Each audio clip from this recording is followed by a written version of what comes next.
Attention, cette vidéo contient des passages dévoilant l'intrigue des romans d'Ayn Rand, en particulier La source vive et La grève. Cette vidéo s'adresse à Fabien, professeur de philosophie de la chaîne YouTube Cosmos. Il s'agit d'une réponse à sa vidéo où il entend présenter la philosophie d'Ayn Rand. Cher Fabien, votre vidéo sur Ayn Rand comporte un certain nombre d'inexactitudes, ou à tout le moins d'équivoques, sur lesquels je voudrais vous apporter des précisions, ainsi qu'à tous ceux qui regardent cette vidéo. Je sais que votre présentation était plutôt bienveillante, ce qui est déjà en soi assez inhabituel pour une présentation de la philosophie d'Ayn Rand. Cependant, que l'on soit hostile ou bienveillant à l'égard de ces idées, il importe que la présentation que l'on en fait soit exacte. Et sur mon blog consacré à l'objectivisme, la philosophie d'Ayn Rand, il m'est déjà arrivé de consacrer un article critique à une présentation qui falsifiait complètement ses idées dans l'optique de les défendre. Sa philosophie est si mal comprise et si déformée que même parmi ses sympathisants, ou prétendus tels, on trouve rarement une présentation juste. Je vais aborder beaucoup de points, mais la première chose que je voudrais dire en préambule et de façon générale sur votre vidéo, c'est que vous vous focalisez beaucoup sur la dimension politique de la philosophie d'Ayn Rand, même lorsque vous parlez de sa morale, en insistant beaucoup sur la notion de liberté. Or, il est important de comprendre que, pour Ayn Rand, la politique était quelque chose de secondaire. C'est d'ailleurs l'une des choses qui l'oppose au libertarianisme, mais on y reviendra. Et quand je dis secondaire, je veux dire que pour elle, la politique découle de la morale. Donc c'est l'éthique qui fonde la politique, et la politique n'est qu'un dérivé. On ne peut changer la politique d'une société sans avoir changé la morale qui prédomine. Mais l'éthique elle-même n'est pas la base de son système philosophique. L'objectivisme, c'est d'abord une métaphysique et une épistémologie qui fondent cette éthique. Et ce sont des aspects que vous n'évoquez pas vraiment ou très indirectement et de loin lorsque vous parlez de rationalité. Or, Ayn Rand a des théories assez inédites sur, par exemple, le rapport entre existence et identité, sur la causalité, sur la validité de la perception sensorielle, sur le libre arbitre, sur la nature des concepts, sur la structure de la connaissance, sur le rapport entre contextuel et absolu, etc., etc. Et tout cela est absent de votre présentation. C'est peut-être un choix de votre part, respectable du reste, de sélectionner un angle particulier. On ne peut naturellement pas présenter exhaustivement tout un système philosophique en 25 minutes. Et il est vrai que les gens ont plutôt tendance à ne parler que des idées éthiques et politiques d'Ayn Rand, notamment car ce sont les plus controversées. Mais je tenais quand même à signaler que vous avez choisi de mettre l'accent sur des aspects que Rand considérait comme dérivatifs et dépendants de ses théories philosophiques plus fondamentales. Permettez-moi à cet égard de vous fournir 3 citations d'Ayn Rand, et croyez bien que j'aurais pu en prendre beaucoup d'autres pour illustrer mon propos. La première citation provient d'un texte intitulé « Philosophical Detection », publié dans le recueil « Philosophy Who Needs It ». Je cite. « Un détective philosophique doit se souvenir que toute connaissance humaine a une structure hiérarchique. Il doit apprendre à distinguer le fondamental du dérivé. Et en jugeant le système de tel philosophe, il doit regarder, d'abord et avant toute chose, ses fondamentaux. Si la fondation ne tient pas, rien d'autre ne tiendra. En philosophie, les fondamentaux sont la métaphysique et l'épistémologie. Sur la base d'un univers connaissable et de la capacité d'une faculté rationnelle à le comprendre, vous pouvez définir la bonne éthique, la bonne politique et la bonne esthétique pour l'homme. Et si vous faites une erreur, vous avez toujours les moyens et le cadre de référence nécessaires pour la corriger. Mais que produirez-vous si vous préconisez l'honnêteté en éthique tout en disant aux hommes qu'il n'y a pas de vérité, pas de fait ou de réalité? Que ferez-vous si vous préconisez la liberté politique en vous basant sur votre sentiment, qu'il s'agit de quelque chose de bien, et que vous vous retrouvez face à un ambitieux voyou vous déclarant que son sentiment à lui est complètement différent? Fin de citation. Deuxième citation qui vient du texte What Can One Do, publié dans le même recueil. Je cite « Le combat est avant tout intellectuel, philosophique, et non pas politique. La politique est la dernière conséquence, la mise en œuvre pratique des idées fondamentales, métaphysiques, épistémologiques, éthiques, qui dominent la culture d'une nation donnée. On ne peut combattre ou changer les conséquences sans combattre et changer la cause. » Fin de citation. Et enfin, la dernière, qui provient d'un article intitulé « Brief Summary » qu'elle avait publié dans son magazine The Objectivist, où elle dit, je cite, « Je ne défends pas le capitalisme avant tout, mais l'égoïsme. Et je ne défends pas l'égoïsme avant tout, mais la raison. Si l'on reconnaît la suprématie de la raison et qu'on l'applique de façon systématique, tout le reste suit. Ceci, la suprématie de la raison, a été et est la préoccupation première de mon œuvre est l'essence de l'objectivisme. » Fin de citation. Si vous souhaitez avoir une vision d'ensemble de la philosophie d'Ayn Rand, je vous conseille le livre de Leonard Peikoff, Objectivism, the Philosophy of Ayn Rand, qui est basé sur une série de conférences que Peikoff donna du vivant d'Ayn Rand sous sa supervision et qu'elle considérait comme la seule présentation exacte de l'ensemble de sa philosophie. Analysons à présent votre vidéo. Saviez-vous que l'égoïsme était une vertu ? Vous êtes-vous déjà dit que ne penser qu'à soi et que vivre pour soi seul était la meilleure manière de vivre sa vie ? Soyons honnêtes, je parie que oui, car quoi de plus naturel que de penser à soi, indépendamment de tout devoir envers les autres ? C'est un réflexe, et même un instinct, qui est toujours présent en chacun de nous. Lorsque vous dites que l'égoïsme serait un réflexe ou un instinct, vous pouvez le penser bien sûr, mais il me semble important de préciser, et vous omettez de le faire, que ce n'est pas vraiment ce que pense Ayn Rand. D'abord, pour elle, il n'y a pas chez l'être humain d'instinct. L'homme naît tabula rasa, et vous reconnaîtrez là l'influence d'Aristote. Pour les citations qui le prouvent, je vous renvoie par exemple à l'entrée instinct dans le Ayn Rand Lexicon, disponible gratuitement en ligne. Ensuite, l'égoïsme rationnel ne vient pas, selon Ayn Rand, automatiquement. Il constitue un accomplissement, car il suppose d'apprendre à connaître rationnellement ce qui est objectivement bon pour soi sur l'ensemble de sa vie, et ce n'est pas par le caprice ou par les émotions qu'on l'apprend, mais par la raison. Ainsi, dans une interview télévisée, Johnny Carson lui posa la question suivante, je cite, « Vous parlez assez souvent des valeurs. Pourquoi les hommes ont besoin de valeurs et comment ils les obtiennent ? Vous dites que l'homme vient au monde sans aucune notion préétablie de valeurs ou de concepts et qu'il les apprend. Comment se fait-il alors que les très jeunes enfants soient par nature égoïstes ? Ils sont totalement orientés vers eux-mêmes. Est-ce qu'ils l'apprennent ou bien est-ce quelque chose d'inhérent aux très jeunes enfants ? Réponse d'Ayn Rand, je cite, « Je pense que c'est inhérent à toute entité vivante. Une entité qui ne se préoccupe pas d'elle-même, ou pour mieux dire, une entité qui ne se valoriserait pas elle-même n'existerait pas très longtemps.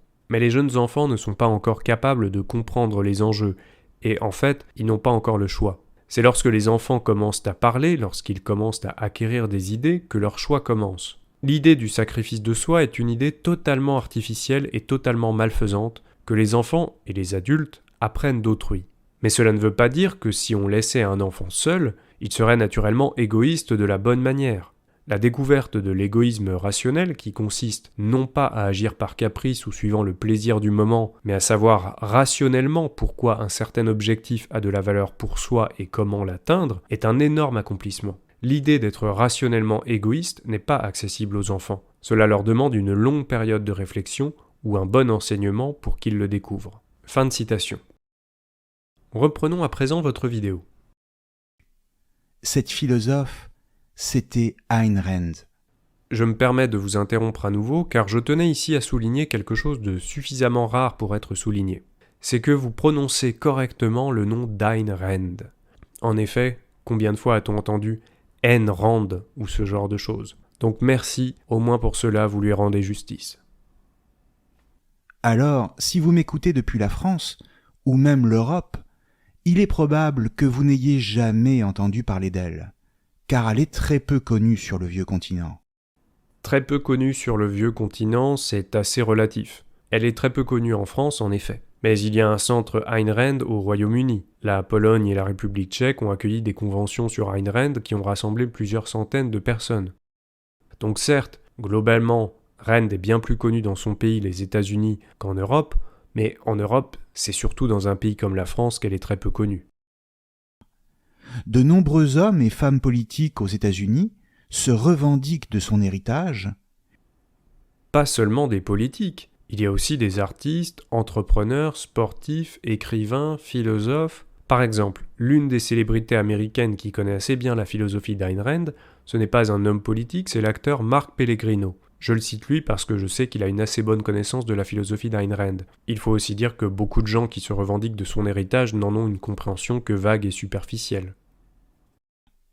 Mais alors, qu'a-t-elle dit exactement qui lui a valu une telle renommée en Amérique, au point d'incarner, malgré un certain parfum de scandale, l'esprit de toute une nation, et cela grâce à 2 romans devenus cultes dans lesquels elle expose ses idées, La Source vive, publié en 1943, et La Grève en 1957. Le premier raconte l'histoire d'un architecte new-yorkais du nom de Howard Roark, qui dans les années 1920 fait face à une administration qui ne reconnaît pas son talent et qui entend modifier ses créations architecturales. C'est un personnage rebelle, indépendant et individualiste, qui ne veut pas se soumettre aux exigences de l'État et qui refuse de se laisser intimider, quitte à en payer le prix. En vous écoutant, on pourrait croire que La Source vive est un roman politique qui raconte le combat d'un homme contre l'État. Or, ce n'est absolument pas le cas. Vous mentionnez l'administration et l'État, mais ce n'est pas le sujet dans ce livre. L'avez-vous lu ? Howard Roark est confronté à toutes sortes de personnages qui, la plupart du temps, n'ont pas forcément de rapport avec les pouvoirs publics. Dans les notes de préparation du roman, dans son journal, Ayn Rand elle-même avait écrit que le thème de La Source vive est, je cite, « l'individualisme contre le collectivisme, non pas en politique, mais dans l'âme d'un homme ». Et il suffit de le lire. Le roman parle d'indépendance, d'intégrité, il parle d'individualisme au niveau personnel, mais pas au niveau politique, ou de façon tellement secondaire que mentionner cela comme étant l'essence de ce roman induit ceux qui ne l'ont pas lu en erreur. Ayn Rand a bien écrit un roman qui a pour thème la lutte d'un individu contre l'État, mais il ne s'agit nullement de La Source vive, il s'agit de son premier roman, We the Living, Nous les vivants, publié en 1936. Mais c'est son roman le moins philosophique. Le fait que vous présentiez La Source vive comme un roman politique me semble assez révélateur du biais avec lequel vous présentez Ayn Rand, comme étant une philosophe d'abord politique, ce qui est une erreur. D'autre part, vous dites de Howard Roark qu'il refuse de se laisser intimider, quitte à en payer le prix. Là encore, c'est un petit peu trompeur, car cela donne l'impression que Roark est un héros sacrificiel. Or, du début à la fin, il se soucie toujours de son intérêt propre, il est égoïste. Ce que veut montrer Rand, c'est que lorsqu'il refuse de compromettre son intégrité, on peut avoir l'impression sur le moment que cela lui coûte, mais qu'en réalité, il y gagne à long terme. Et il n'avait aucun intérêt à se compromettre à ce moment-là. C'est ce que montre bien un célèbre passage du roman, la scène où Howard Roark refuse le contrat que lui propose la Metropolitan Bank Company, page 193 dans l'édition Plomb. Comme il a refusé les compromis, donc le contrat, on demande à Roark « Ne pourriez-vous pas pour une fois être moins fanatique, moins désintéressé ?» Et Roark répond « Il est impossible d'agir d'une façon plus égoïste que je ne le fais en ce moment. » Même chose dans le second roman, La Grève, qui restera comme son œuvre majeure, et dans lequel elle met en scène toutes sortes d'entrepreneurs américains qui décident les uns après les autres de cesser leurs activités productrices et de disparaître, laissant ainsi le pays sans force intellectuelle et sans capacité à produire quoi que ce soit. Il n'y a pas que des entrepreneurs. Alors certes, l'histoire se focalise principalement sur des personnages dont certains sont entrepreneurs. Mais elle ne raconte pas du tout que ce sont seulement des entrepreneurs qui font la grève, il faut le préciser. Ce qui caractérise les grévistes, c'est le fait d'être des gens qui vivent par l'œuvre de leur esprit, des gens qui vivent grâce à leur intellect, des gens rationnels. Puisque le thème du roman, comme l'avait écrit Ayn Rand dans The Romantic Manifesto, est, je cite, « le rôle de l'esprit dans l'existence humaine ». Ainsi, parmi les grévistes, on rencontre musiciens, professeurs, écrivains, ingénieurs, chauffeurs routiers, ouvriers, sculpteurs, chimistes, acteurs, boulangers, etc., etc. Ayn Rand a toujours dit que dans tout type de travaux, même dans ceux qui ne paraissent pas intellectuels, c'est le fait d'être focalisé, de se servir de son esprit qui fait la différence, que c'est la raison humaine, et non la force physique, qui est productive, donc qui soutient la vie. L'homme survit grâce à sa raison. Et Atlas Shrugged illustre ce principe en soustrayant les personnes les plus rationnelles de la société et en montrant que tout s'effondre lorsque la raison disparaît. Dans le premier chapitre de son essai « Capitalism the Unknown Ideal », que j'ai traduit en français sur mon blog, Ayn Rand écrit, je cite, « Quiconque a déjà été employeur ou employé, ou a observé des hommes au travail, ou a accompli lui-même une journée de travail honnête, connaît le rôle crucial de l'habileté, de l'intelligence, d'un esprit focalisé et compétent, à tous les niveaux du travail, du plus bas au plus haut. Il sait que cette habileté, ou l'absence de celle-ci, que cette absence soit réelle ou volontaire, fait une différence de vie ou de mort dans n'importe quel processus productif. » Fin de citation. Ayn Rand pose donc dans ces deux textes sa principale thématique, à savoir le droit de tout individu, homme ou femme, de vivre pour lui-même et sans être dépendant en aucune manière des influences extérieures, à commencer par l'État. Là encore, cette présentation peut induire en erreur. Le propos d'Ayn Rand n'est pas exactement de rejeter l'influence extérieure. Elle-même reconnaissait des influences extérieures, comme par exemple celle de Hugo en littérature ou d'Aristote en philosophie. Et comme tout intellectuel, elle entendait évidemment exercer une influence sur les gens. Mais tout dépend en fait de ce que l'on entend par influence. Si par influence on désigne l'acceptation aveugle de ce que dit autrui, c'est-à-dire accepter ce que dit autrui sur la foi, bien sûr elle condamne cela, parce que c'est irrationnel. Mais elle ne condamnait pas le fait d'accepter une idée qui vient d'autrui, pourvu qu'on a rationnellement accepté cette idée comme étant vraie. Ainsi, dans un texte intitulé « Who is the final authority in ethics ?», elle écrit, je cite, « La division du travail dans la recherche de la connaissance, le fait que les hommes peuvent transmettre des connaissances et apprendre des découvertes les uns des autres, est l'un des grands avantages de l'homme par rapport à toutes les autres espèces vivantes. Seul un subjectiviste, qui met un signe d'égalité entre des faits et des assertions arbitraires, pourrait s'imaginer qu'apprendre signifie accepter sur la foi. » Fin de citation. Lors d'une émission de radio en 1969, on lui a posé la question suivante. Vous dites qu'être un parasite vivant au crochet d'autrui est une mauvaise chose. Une personne ne peut-elle pas se servir des idées d'un autre homme ou doit-elle penser uniquement par elle-même ? Réponse d'Ayn Rand, je cite, « Il n'y a rien de mal à accepter une idée provenant d'autrui ou découverte par autrui, à condition de ne pas l'accepter sur la foi, mais de conclure par son propre jugement rationnel que cette idée est vraie. À cet égard, la philosophie est dans la même position que les sciences physiques. Il n'y a rien de mal à accepter une vérité scientifique découverte par quelqu'un d'autre. Si on se lance dans la médecine, par exemple, nul besoin de tout redécouvrir en partant de zéro. Mais que ce soit en science ou en philosophie, on ne peut prétendre connaître, comprendre ou accepter une idée si l'on se contente de la mémoriser ou de la prendre sur la foi.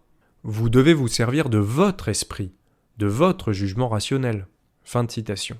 Et ce n'est pas tant le problème de l'influence en tant que telle qui lui importait, c'est encore une fois le problème de la raison.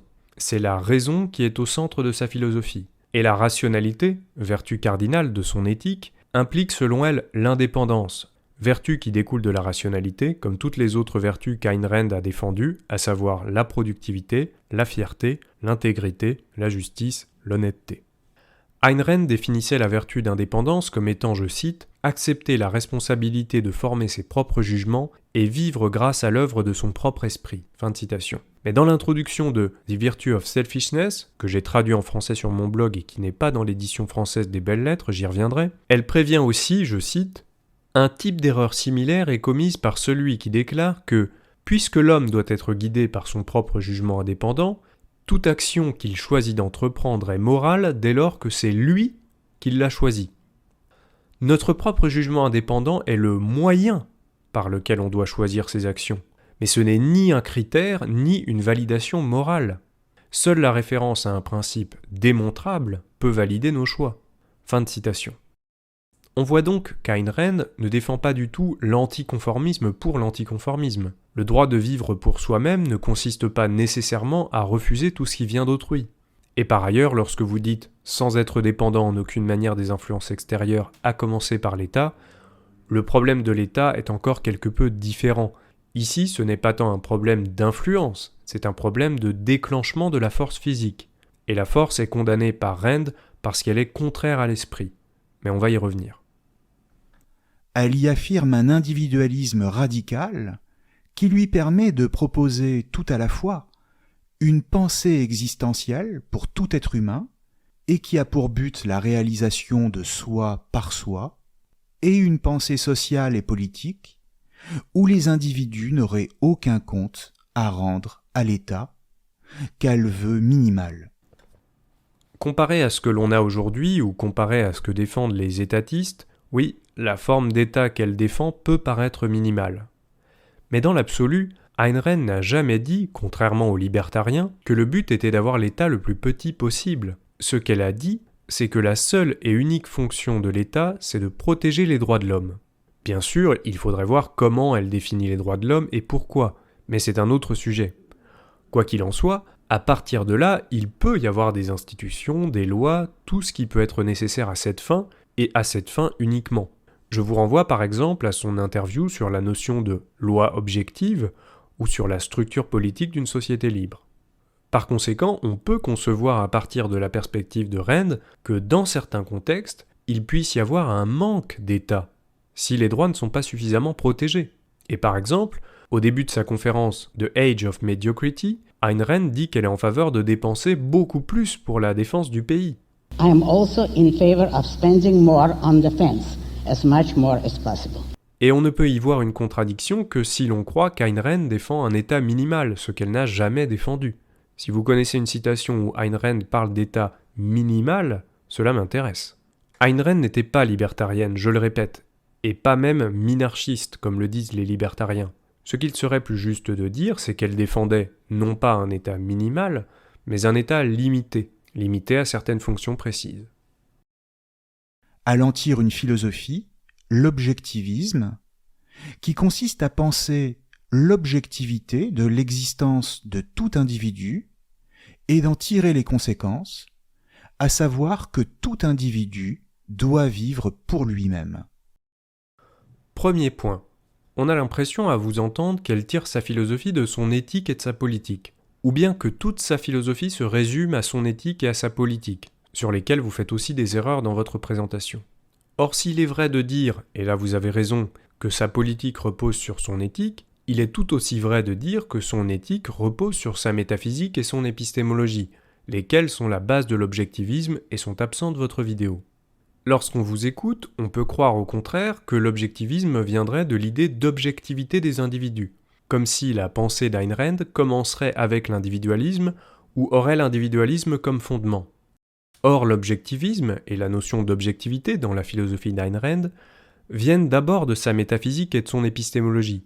Par exemple, il y a sa théorie des concepts, développée dans Introduction to Objectivist Epistemology, où elle parle de l'objectivité des concepts, ou l'objectivité des définitions, et où la notion d'objectivité est opposée à la fois à la notion d'intrinsèque et à la notion de subjectif. Elle y parle aussi des axiomes métaphysiques et épistémologiques comme étant le fondement de la notion d'objectivité.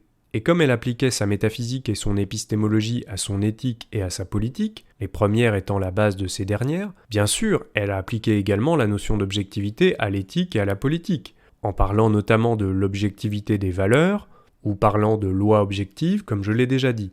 Mais la notion d'objectivité, dans sa philosophie, englobe beaucoup plus que ce qui concerne l'individualisme éthique et politique, et n'en provient pas à la base. Sa philosophie applique la notion d'objectivité à tous les domaines. Elle en a parlé dans le contexte de l'art, de la science, des médias, de la communication, etc.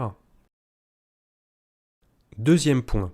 Le raisonnement que vous semblez lui attribuer serait que tout individu devrait vivre pour lui-même en vertu de l'existence objective des individus. Ce n'est pas vraiment le raisonnement que fait Ayn Rand.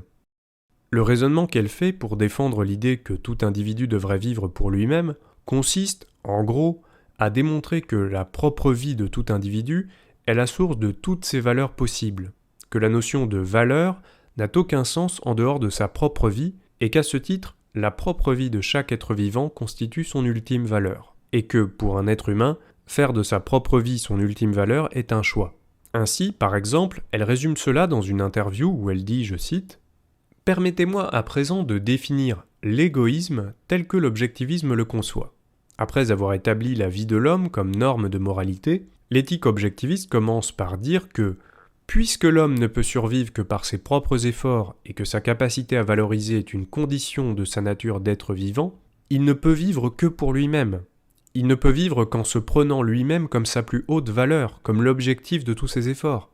Pourquoi ? Parce que c'est de là que vient sa capacité à valoriser. Affirmer que vous valorisez le fait de servir autrui comme étant premier, au-dessus de vos propres intérêts, est une contradiction logique. On ne peut revendiquer des valeurs si l'on ne valorise pas celui qui évalue. Si vous n'accordez aucune importance à vous-même et à votre propre jugement, vous niez le fondement duquel votre capacité à valoriser provient. Accorder de l'importance à autre chose qu'à sa propre vie en tant que valeur première est une contradiction dans les termes. » Fin de citation. Si l'on veut faire le lien avec l'objectivité des individus, il y en a certes un, mais ce lien est quelque peu indirect. Le lien, c'est simplement que Les valeurs qui soutiennent la propre vie de chaque être humain doivent être découvertes par son esprit, par sa pensée, et que seuls les individus pensent. Là, on peut citer un extrait du discours de Howard Roark dans La Source vive. Je cite. « L'homme ne peut survivre que par son esprit. Il arrive sur Terre désarmé. Son cerveau est sa seule arme. Les animaux obtiennent de la nourriture par la force. L'homme n'a ni griffes, ni crocs, ni cornes, ni une grande force musculaire. Il doit planter sa nourriture ou la chasser. Pour planter, il a besoin d'un processus de pensée. Pour chasser, il a besoin d'armes et pour fabriquer des armes, d'un processus de pensée. De cette nécessité la plus élémentaire à la plus haute abstraction religieuse, de la roue au gratte-ciel, tout ce que nous sommes et tout ce que nous avons provient d'un unique attribut de l'être humain, la capacité de son esprit à raisonner. Mais l'esprit est un attribut individuel, il n'y a pas de cerveau collectif, il n'y a pas de pensée collective. Un accord conclu par un groupe d'hommes n'est qu'un compromis ou une moyenne tirée de nombreuses pensées individuelles. Il s'agit là d'une conséquence secondaire. Chaque homme doit accomplir seul l'acte premier, le processus de raison.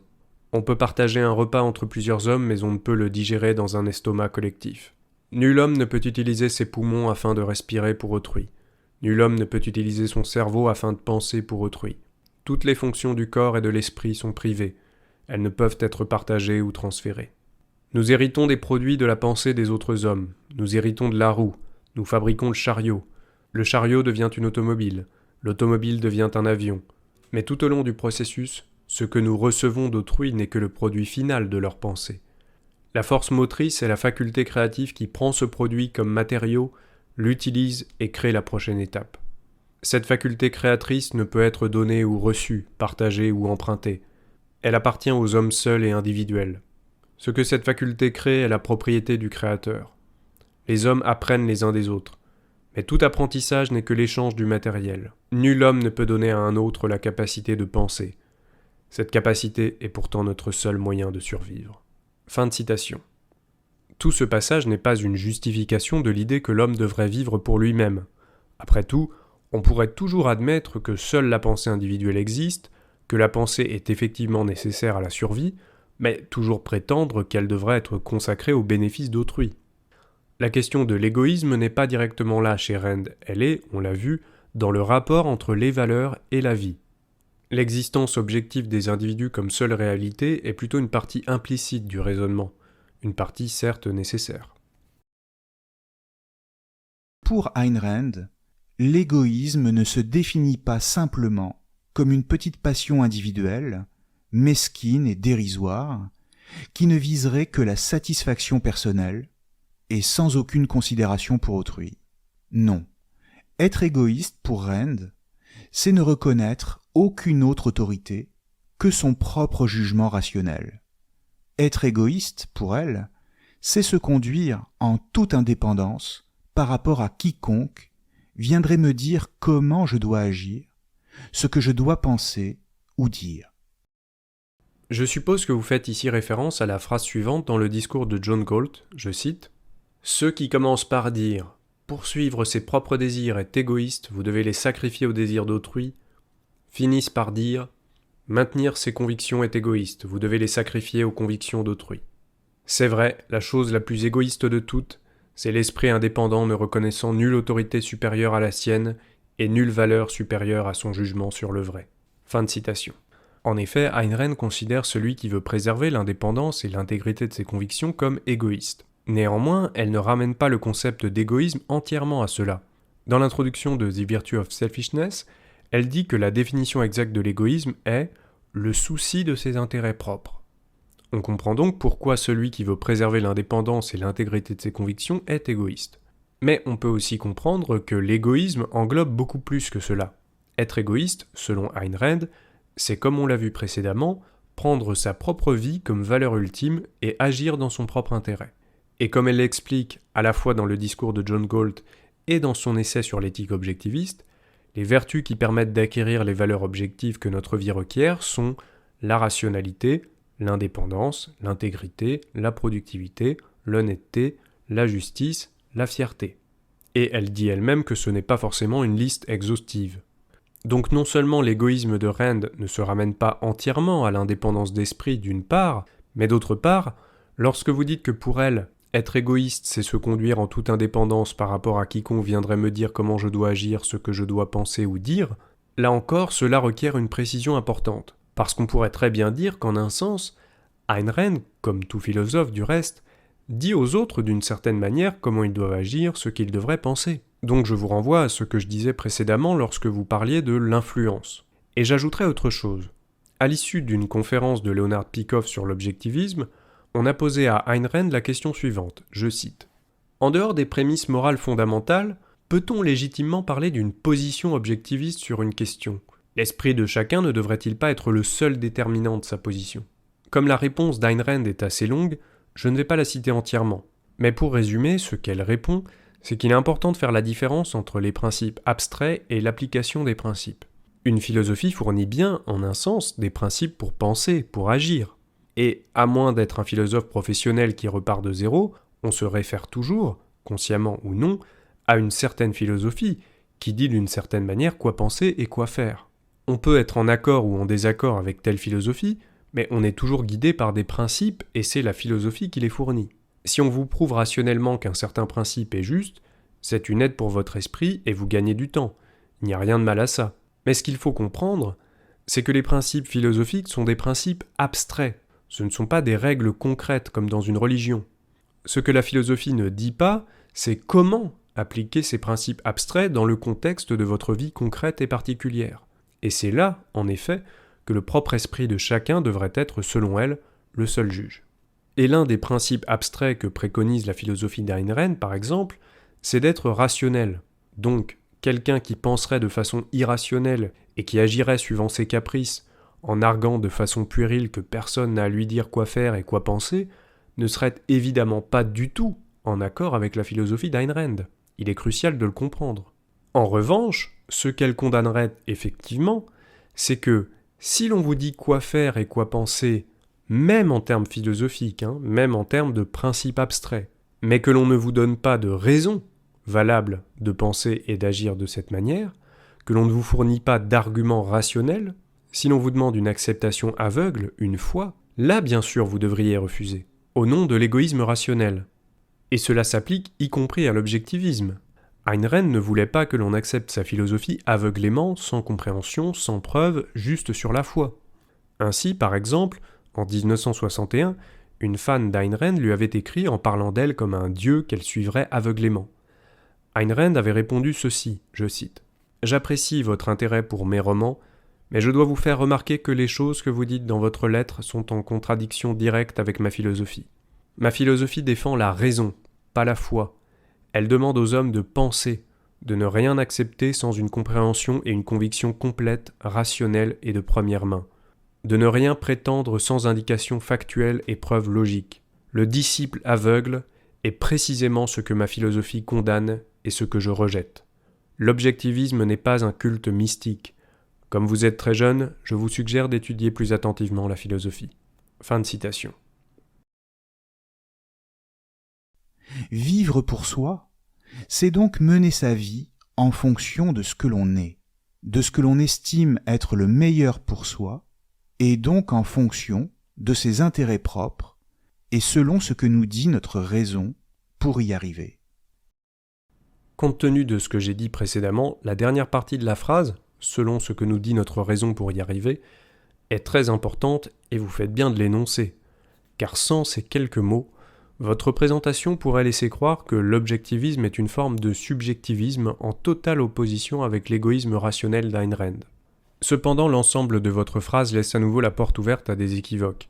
À cet égard, je voudrais citer un passage de l'introduction de The Virtue of Selfishness qui fait une importante clarification. Je cite. « L'éthique objectiviste soutient que l'acteur doit toujours être le bénéficiaire de son action et que l'homme doit agir dans son propre intérêt rationnel. Mais son droit de le faire découle de sa nature d'homme et de la fonction des valeurs morales dans la vie humaine, et n'est par conséquent applicable que dans le contexte d'un code rationnel, objectivement démontré et validé, de principes moraux qui définissent et déterminent ce qui est effectivement dans son intérêt personnel. Il ne s'agit pas d'un permis de faire à sa guise, et cela ne s'applique pas à l'image de la brute égoïste forgée par l'altruisme, ni aux hommes animés par des émotions, des sentiments, des envies, des désirs ou des caprices irrationnels. Ceci est un avertissement contre le genre d'égoïstes nietzschéens, entre guillemets, qui, en fait, sont un produit de la morale altruiste et représentent l'autre face de la même pièce. Les hommes qui croient que toute action, quelle que soit sa nature, est bonne si elle est pour son propre bénéfice. De même que la satisfaction des désirs irrationnels des autres n'est pas un critère de valeur morale, la satisfaction de ses propres désirs irrationnels ne l'est pas davantage. La morale n'est pas un concours de caprices.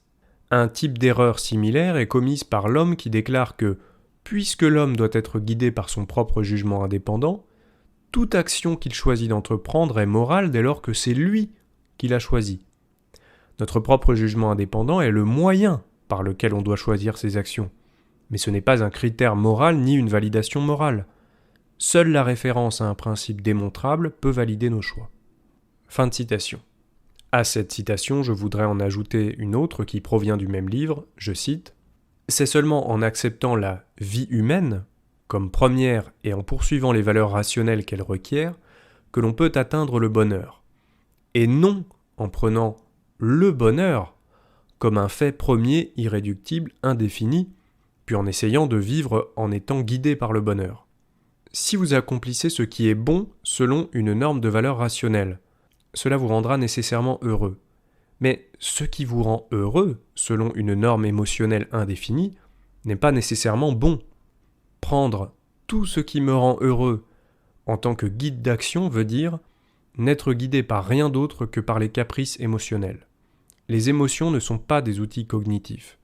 Être guidé par des caprices, par des désirs dont on ignore la source, la nature et le sens, c'est devenir un robot aveugle, mu par des démons inconnaissables, par ses évasions viciées, un robot frappant sa cervelle stagnante contre les murs d'une réalité qu'il refuse de voir.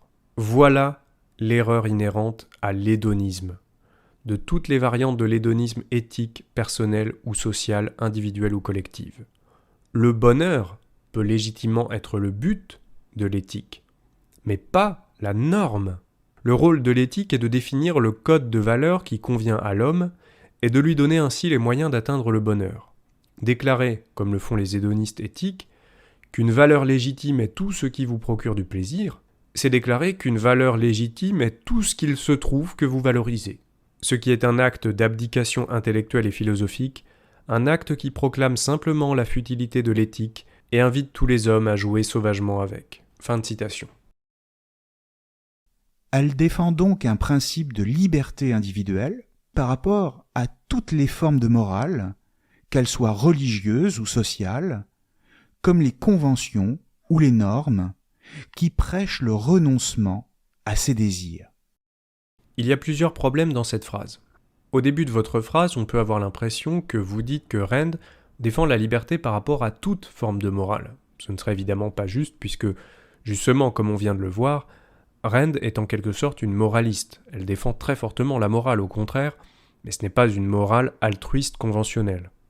Après quoi, on comprend que vous dites qu'elle défend la liberté par rapport à toute forme de morale qui prêche le renoncement à ses désirs.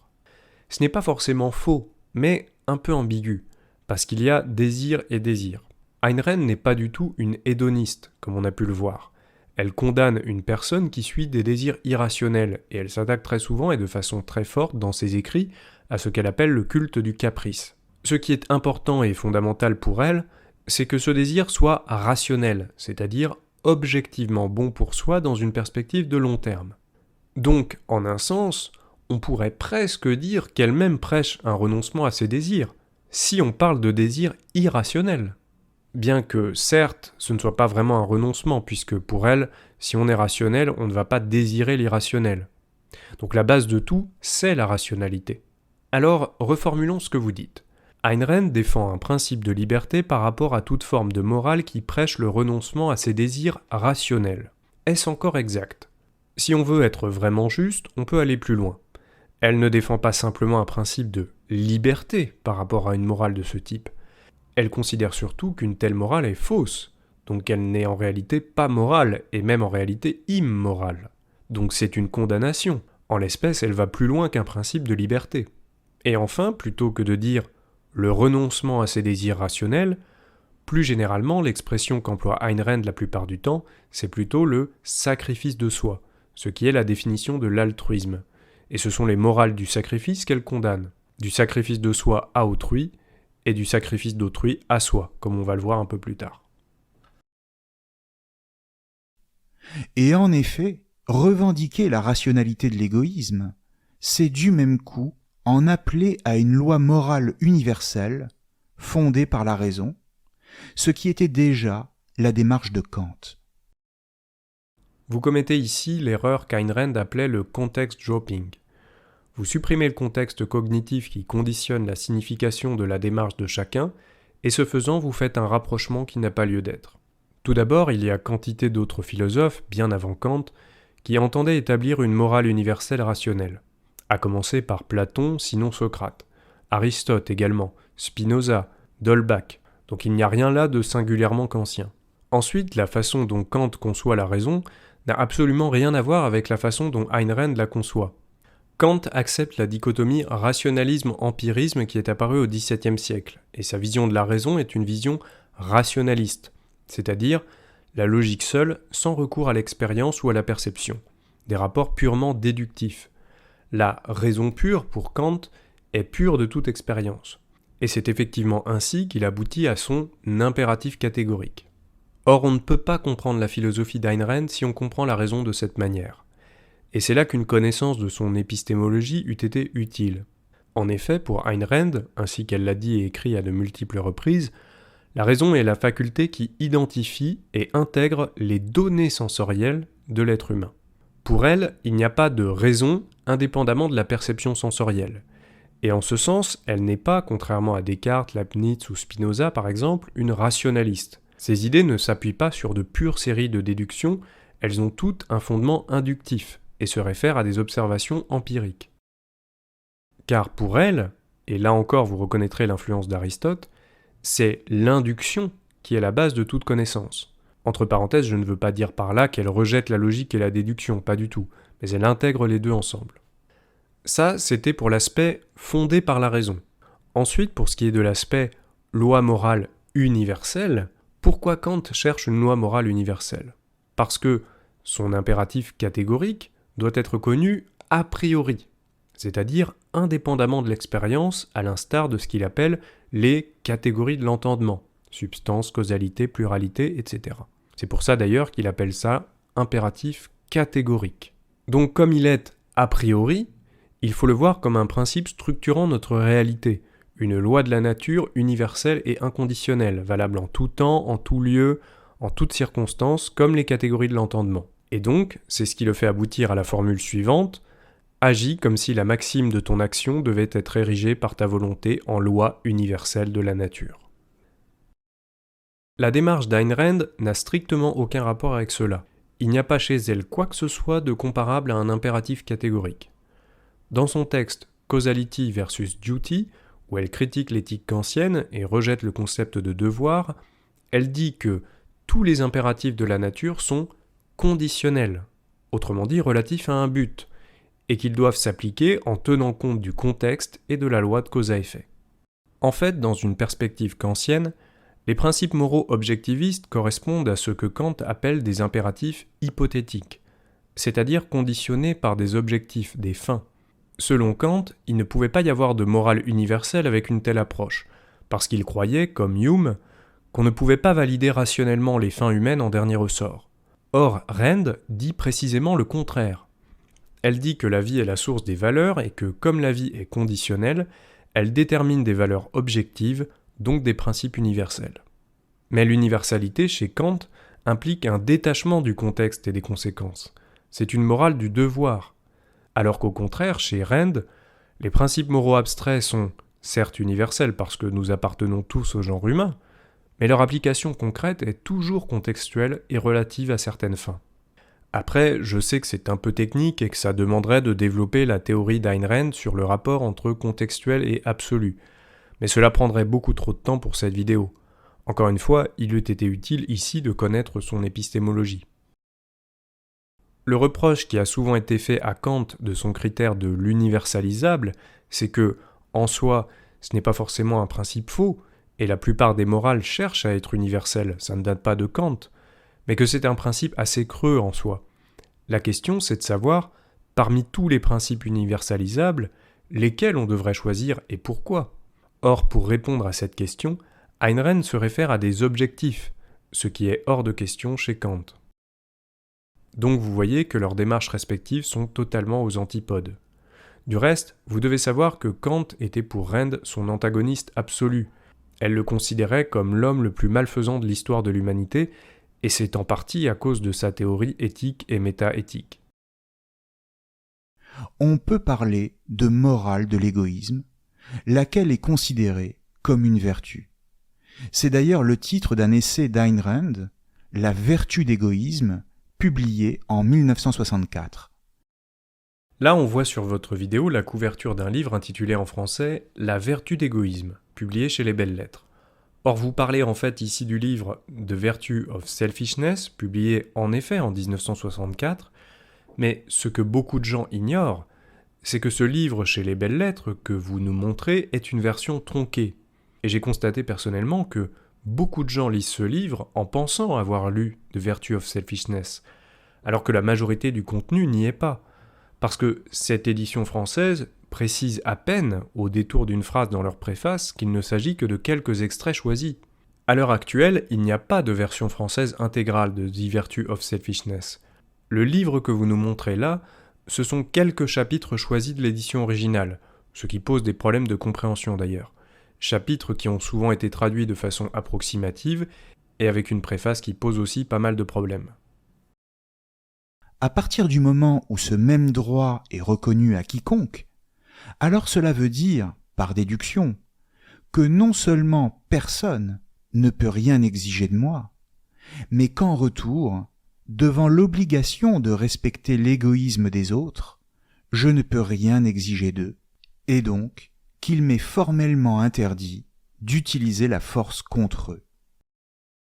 Là encore, plusieurs problèmes dans cette phrase. D'abord, lorsque vous dites « personne ne peut rien exiger de moi », cela dépend de ce que vous entendez par « exiger ».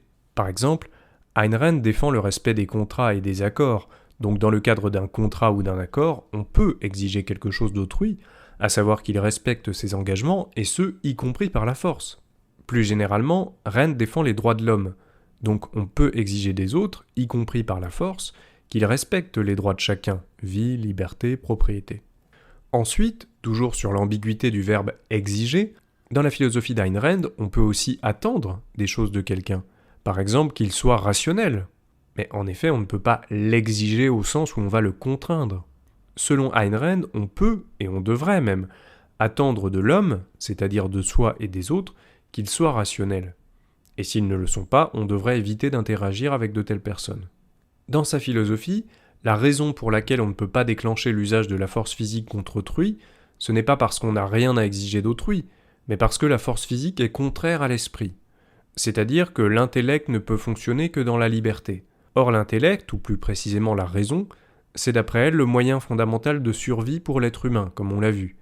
Et la vie est selon elle la norme des valeurs morales. Schématiquement, c'est cela son raisonnement. Tout en gardant à l'esprit que Ayn Rand n'est pas une rationaliste comme le sont Descartes, Spinoza ou Leibniz, c'est-à-dire que chaque élément de cette démonstration repose sur une connaissance inductive. Il ne s'agit pas là d'une pure démonstration déductive sur un modèle mathématique, les relations déductives n'étant là que pour intégrer ensemble les différents points. Comprenons donc bien que la vertu d'égoïsme se traduit comme une pensée de la non-violence, et même de la tolérance, car tout individu est libre, à égalité avec moi. Je vous prie de m'excuser pour ce procédé répétitif, mais je vais encore souligner l'ambiguïté de certains mots. D'abord, je vais chipoter sur le terme non-violence. Ce que condamne Rand, c'est le déclenchement de la force. Il y a une nuance. Là-dessus, je me contenterai de citer un passage du livre de Leonard Peikoff, Objectivism the Philosophy of Ayn Rand, je cite, « Pour en venir à un autre point, on entend souvent des dénonciations, non pas de la force, mais de la violence. La violence désigne une forme particulière de force, une force brusque, intense, brutale et ou accompagnée de fureur. La question morale que nous avons identifiée n'est cependant pas une question de forme. Le mal réside dans la coercition et dans celui qui en prend l'initiative, qu'il s'agisse d'un tueur à gages aux yeux exorbités brandissant une mitrailleuse ou d'un petit bureaucrate guindé dont les armes sont sur appel, discrètement placées hors du champ de vision. Dénoncer la violence, mais pas le déclenchement de la force en tant que telle, implique que seul le premier de ces hommes est mauvais. Cela voudrait dire que la règle de la brutalité est morale si on l'applique avec des décorations, en observant les subtilités d'un processus électoral, en remplissant les bons documents et en ne publiant pas dans les journaux l'agonie des victimes. C'est ce que croient les intellectuels contemporains et c'est ce qu'ils essayent d'insinuer dans l'esprit du public. Fin de citation.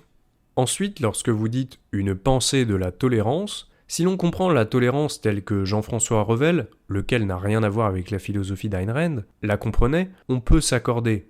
En effet, Jean-François Revel écrivait ceci, je cite. « Dans l'acception du dictionnaire, on est intolérant quand on combat des idées contraires aux siennes par la force et par des pressions au lieu de se borner à des arguments. La tolérance n'est point l'indifférence. Elle n'est point de s'abstenir d'exprimer sa pensée pour éviter de contredire autrui. Elle est le scrupule moral qui se refuse à l'usage de toute autre arme que l'expression de la pensée. » Fin de citation. Compris ainsi, on peut dire effectivement que l'objectivisme est une pensée de la tolérance. En revanche, si on comprend la tolérance comme le fait de s'abstenir de juger, que ce soit pour louer ou pour condamner, là, au contraire, il n'y a rien de plus opposé à la pensée d'Ayn Rand. Je citerai un chapitre de The Virtue of Selfishness, intitulé How does one lead a rational life in an irrational society? En français, Comment mener une vie rationnelle dans une société irrationnelle, où elle dit, je cite, « Rien ne peut corrompre ou désintégrer si profondément une culture ou le caractère d'un homme que le précepte de l'agnosticisme moral. L'idée qu'il ne faut jamais juger moralement les autres, qu'il faut être moralement tolérant envers toute chose, que le bien consiste à ne jamais distinguer le bien du mal. » Fin de citation. Et elle développe cette idée de la nécessité du jugement moral dans ce chapitre que je vous invite à lire. De surcroît, comme vous appuyez cette idée de tolérance sur l'idée de liberté, il faut qu'on soit au clair sur la façon dont Ayn Rand comprend la liberté. À l'issue d'une conférence en 1969, on lui a posé la question suivante. « N'ai-je pas le droit d'être irrationnel ?» Réponse d'Ayn Rand, je cite, « Il n'existe pas de liberté ou de droit qui se tiennent au-dessus et contre la raison et la réalité. Vos droits sont fondés sur la réalité et découlent par la raison de l'observation de la réalité. Vous n'avez pas le droit moral d'être irrationnel. Bien entendu, dans une société libre, vous pouvez faire ce que vous voulez, même si c'est irrationnel, tant que vous ne violez pas les droits d'autrui. » Fin de citation. Alors, pourquoi dit-elle qu'il n'y a pas de droit moral à l'irrationalité ? Parce que, pour Rand, la liberté n'est pas un axiome ou une fin en soi comme chez les libertariens. Il ne s'agit pas d'un adoubement de la subjectivité. La liberté est, selon l'objectivisme, une condition nécessaire au fonctionnement de la raison et de la mise en pratique de la raison. Dans un enregistrement biographique, parlant de sa jeunesse en Russie, Ayn Rand raconte, je cite, « J'avais beaucoup de sympathie pour la révolution de Kerensky. Pour moi, cela semblait être le combat pour la liberté. Et à cet âge-là, je comprenais déjà la liberté en termes individualistes, que c'est l'homme en tant qu'individu qui est libre. La question était le droit de l'individu. Pourquoi est-il juste qu'il soit libre ? Pourquoi l'homme fort et indépendant est important ? Je ne me souviens pas des formulations particulières que je me suis données alors, mais je me souviens de l'effet total, à savoir que la raison est la valeur première. De quel droit qui que ce soit peut dire à un homme ce qu'il devrait faire, pourquoi il devrait vivre ? Fin de citation. Harry Binswanger, qui était ami avec Rand à la fin de sa vie, a commenté cette citation particulière. Il dit, je cite, « La première fois que j'ai entendu cela, j'ai pensé qu'il y avait quelque chose qui n'était pas dans le bon ordre. Elle parlait de l'individu qui doit être libre. Que vient faire ici la raison comme valeur première ? Et alors je me suis rendu compte de mon erreur. En fait, je fonctionnais avec le concept libertarien de la liberté, ce qui n'a jamais été le cas d'Ayn Rand. En d'autres termes, pour elle, la liberté n'a jamais signifié suivre n'importe quel caprice. Pour elle, la liberté signifiait la liberté d'agir suivant votre propre raison. Et quand elle dit « de quel droit qui que ce soit peut dire à un homme ce qu'il devrait faire », elle veut dire « de quel droit qui que ce soit peut dire à un homme « abandonnez votre esprit et obéissez à mon arme ». Elle n'avait pas ce concept subjectiviste superficiel de la liberté qui est si prévalent aujourd'hui parmi les soi-disant défenseurs de la liberté. Fin de citation. Une autre déclaration d'Ayn Rand. Dans une interview avec James Day, elle dit, je cite, « Ce qui est bon pour vous sur un fondement rationnel ne peut être bon pour vous sur aucun autre fondement. Par conséquent, tous vos droits reposent sur votre nature d'être rationnel. Si vous voulez revendiquer un droit quel qu'il soit, vous ne pouvez pas le revendiquer pour votre sentiment, mais uniquement pour votre esprit. Et les actions que je considère comme morales ne sont que celles qui sont fondées sur des objectifs rationnels, des motivations rationnelles. Fin de citation. Donc en résumé, Ayn Rand défend la liberté pour tous de faire ce qu'il veut sur le plan légal, dans les limites du droit d'autrui, et on peut voir cette liberté comme une forme de tolérance. Mais il ne s'agit en aucun cas de dire que toutes les pensées et tous les comportements se valent et sont tous autant dignes de respect. Et hélas, de nos jours, la tolérance est souvent comprise ainsi.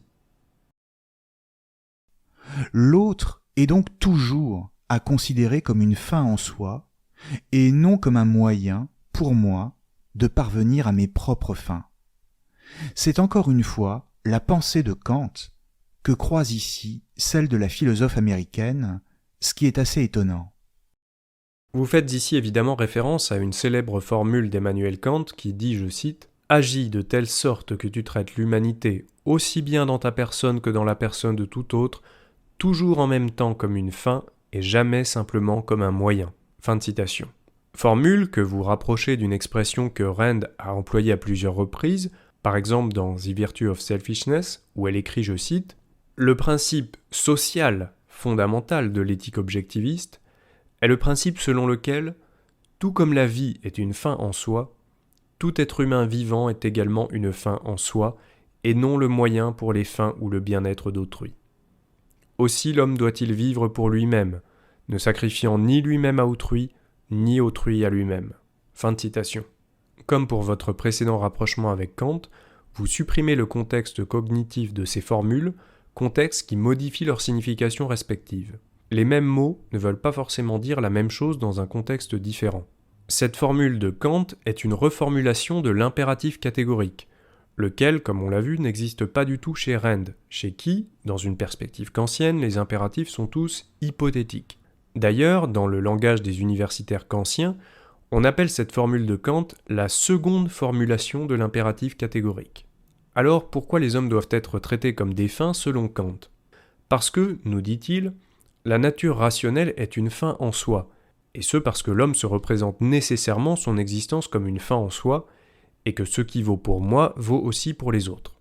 Or la raison pure commande, d'après Kant, non pas de rechercher le bonheur, lequel est un idéal de l'imagination, pas de la raison, mais de faire son devoir.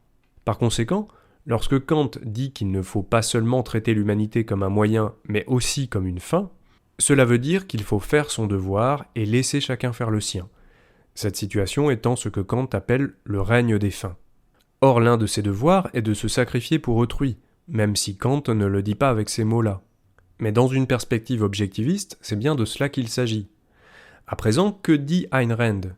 Elle ne dit pas, comme Kant, que la nature rationnelle est une fin en soi, ce qui semble signifier, dans la perspective objectiviste, que la vertu serait sa propre récompense, une idée que Rand rejette. Ainsi, lit-on dans le discours de John Galt, je cite, « Le seul but moral de l'homme est son bonheur, mais seule sa propre vertu peut l'atteindre. La vertu n'est pas une fin en soi. La vertu n'est pas sa propre récompense ou un sacrifice pour récompenser le mal. La vie est la récompense de la vertu, et le bonheur est le but et la récompense de la vie. » Fin de citation. Donc ce qu'elle dit, c'est que c'est votre vie et votre bonheur qui est une fin en soi, et qu'à ce titre, il découle une série de moyens qui vous disent comment atteindre cette fin, et que c'est précisément cela, la morale. Ainsi, vous n'avez pas à vous sacrifier, et vous ne pouvez pas sacrifier autrui, car il n'y a pas, selon Ayn Rand, d'intérêt conflictuel entre les hommes rationnels. L'idée de l'altruisme, de se sacrifier pour autrui, serait, dans une perspective objectiviste, utiliser l'homme comme un moyen pour les fins d'autrui. La formule de Rand doit se comprendre dans le contexte d'une causalité de l'intérêt personnel, tandis que la formule de Kant doit se comprendre dans le contexte d'un impératif catégorique désintéressé. Ainsi, pour Kant, se suicider quand la vie est devenue insupportable, c'est se servir de soi uniquement comme d'un moyen. Se masturber pour y prendre du plaisir, c'est se servir de soi uniquement comme d'un moyen. Mais se sacrifier pour un autrui qui n'a aucune valeur pour nous, c'est traiter l'humanité comme une fin. En fait, si l'on se place dans le sens où Kant utilise cette formule, Rand exhorte bien chacun à se servir de l'humanité uniquement comme d'un moyen. un moyen uniquement pour son propre bonheur. Et réciproquement, si l'on se place dans le sens où Rand emploie cette formule, lorsque Kant dit que le devoir de chaque homme est de se sacrifier pour autrui, il les exhorte à servir de moyen pour autrui. En 1968, répondant à une question au sujet d'Eric Fromm, qui défendait aussi le concept d'égoïsme, Ayn Rand dit que si les hommes voulaient dire les mêmes choses lorsqu'ils emploient les mêmes mots, nous vivrions à Atlantis, et que Fromm utilisait le concept d'égoïsme dans un sens diamétralement opposé au sien. Lorsqu'on prend les idées et les mots hors contexte, on peut rapprocher n'importe quel philosophe avec n'importe quel autre philosophe. Par exemple, pourquoi ne pas avoir rapproché Ayn Rand du penseur socialiste Nicolas Tchernychevski, qui, comme elle, défendait l'idée d'un égoïsme rationnel. Après tout, si seule la sonorité importe. La philosophie de Kant est aux antipodes de celle de Rand. Pour une critique de l'éthique kantienne dans une perspective objectiviste, je vous renvoie au chapitre 4 du livre The Ominous Parallels de Leonard Peikoff, livre préfacé par Ayn Rand. Le chapitre est intitulé The Ethics of Evil. Soit dit en passant, je trouve quelque peu paradoxal que vous présentiez Ayn Rand tantôt comme une sorte de 68ard hédoniste adepte du « je fais ce que je veux » ou de la jouissance sans entrave, et tantôt comme une adepte du rigorisme kantien. Ayn Rand n'est ni l'un ni l'autre. D'ailleurs, pour elle, la vertu d'égoïsme est parfaitement compatible avec une certaine forme d'entraide sociale et de respect mutuel, dans la mesure où celle-ci fait l'objet d'un choix délibéré, et donc qu'elle n'est pas imposée ni par la morale religieuse, ni par les conventions sociales. Tout individu peut faire le choix d'aider les autres à partir du moment où il en ressent par lui-même la nécessité ou le bien fondé. Ici, votre présentation peut laisser penser que, selon Rand, il suffit que l'aide à autrui soit libre pour être légitime. Ce n'est pas exact. Elle dit en effet souvent que c'est une condition nécessaire, mais elle n'a jamais dit que c'était une condition suffisante. Par exemple, elle dit dans l'interview avec James Day, je cite, « Lorsque vous voulez aider quelqu'un d'autre, c'est bien, ce n'est pas mal, à condition que vous le fassiez sur la base de sa valeur, parce que c'est une bonne personne, qui ne souffre pas à cause de ses propres fautes, parce que c'est votre ami, parce qu'il est victime d'injustice. Mais si vous accordez la charité à un homme sur la base de ses défauts, non sur la base d'une infortune accidentelle, mais une infortune amenée par ses propres méfaits, alors je considère ce genre d'aide immorale. » Fin de citation.